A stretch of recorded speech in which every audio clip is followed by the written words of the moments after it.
Quando eu era criança, meus pais e eu tínhamos o costume de visitar um sítio todos os anos. Era de uns parentes nossos. Um lugar simples, bem no interior. A gente sempre fazia a mesma coisa. Chegava cedo e ia embora antes de escurecer. Mas teve uma vez que foi diferente. A gente perdeu completamente a noção do tempo e quando a gente percebeu já tinha anoitecido. E não tinha muito o que fazer. Meus pais precisavam trabalhar no dia seguinte, então não dava pra dormir lá e voltar de manhã. A gente tinha que ir embora naquele momento. Se você conhece alguém que mora no sítio, sabe como é. Sempre tem histórias, sempre tem lendas, coisas estranhas, coisas inexplicáveis que acontecem durante a noite. E eu, com 10 anos, já tinha ouvido várias delas. Então, naquele momento, tudo começou a voltar na minha cabeça, me deixando paranoico, com medo. Minha mãe também estava com medo, mas não pelo mesmo motivo. Enquanto eu pensava em coisas inexplicáveis, ela parecia preocupada com algo mais real. A viagem de volta era longa, cerca de 1 hora e meia. A estrada era de terra, completamente escura, não tinha iluminação nenhuma e o farol do carro era a única luz ali. E foi assim que começou a viagem. A primeira meia hora foi tranquila. Alguns animais apareciam na estrada de vez em quando, dando alguns sustos rápidos, mas nada fora do normal. Tudo parecia sob controle, até que, depois de uns 40 minutos, meu pai viu algo. Lá na frente, no chão. Ele diminuiu a velocidade e, conforme a gente se aproximava, dava para ver melhor. Tinha alguma coisa bloqueando a estrada. Vários objetos, pneus, troncos, algo grande para impedir a passagem. E tinha um detalhe: aquilo não estava ali de manhã, quando a gente passou. O carro parou, no meio do nada, no escuro, sem saber o que era aquilo e sem saber o que fazer. Eu olhava para os meus pais e via algo que me assustava ainda mais: nervosismo. Na forma como falavam, na voz deles, e não tem nada pior do que ver seus pais inseguros quando você é criança e já está com medo. Meu pai disse que iria descer para dar uma olhada. Minha mãe tentou impedir, eu também, mas o que mais dava para fazer? Voltar para o sítio não era uma opção na cabeça dele. Então ele desceu. Eu fiquei no carro, observando com o coração acelerado. Quando eu olhava para minha mãe, dava para ver que ela estava ainda mais nervosa que eu. Meu pai analisava os objetos, tentando entender, procurando uma passagem, tentou empurrar, levantar, mas era pesado demais. Tinha um pequeno espaço no canto, mas não era o suficiente para o carro passar. Minha mãe pegou o celular, tentando achar um sinal para ligar para alguém, mas era 2009, no meio do nada, de madrugada, não tinha sinal, não tinha ajuda. Foi então que ela também desceu do carro para falar com meu pai.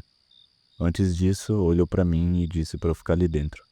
Naquele momento, o medo tomou conta de vez. Eu peguei um cobertor que estava ali no banco de trás e me cobri inteiro. Era uma tentativa boba de me esconder, como se aquilo pudesse me proteger de alguma coisa. Eu fiquei ali, imóvel, esperando, sem coragem de olhar nem fazer barulho. Até que, depois de alguns minutos, nós ouvimos um grito. Veio do lado esquerdo da estrada. Não parecia perto, mas também não parecia que estava muito longe. Foi alto o suficiente para não deixar dúvida. Na hora, eu tirei o cobertor de cima e olhei para frente, procurando meus pais. E logo eles voltaram pro carro. Rápido demais, sem dizer nada. Meu pai entrou no banco do motorista, minha mãe fechou a porta com força, e por alguns segundos ninguém falou nada. Eu só conseguia ouvir a respiração deles. Pesada, acelerada. Meu pai ligou o carro e deu ré. Sem hesitar, sem explicar. Apenas começou a voltar pela estrada, no meio daquele breu. Eu olhava para frente, depois para trás, tentando entender o que estava acontecendo, mas ninguém dizia nada. Até que eu perguntei: "O que foi aquilo?" Silêncio. Minha mãe apenas mexeu a cabeça, sem resposta. Naquele momento eu percebi que tinha algo muito errado. A gente continuou voltando pela estrada por alguns minutos, mas pareciam horas. Meu pai dirigia mais rápido do que antes, muito mais rápido, como se quisesse sair dali o quanto antes, como se algo tivesse atrás da gente.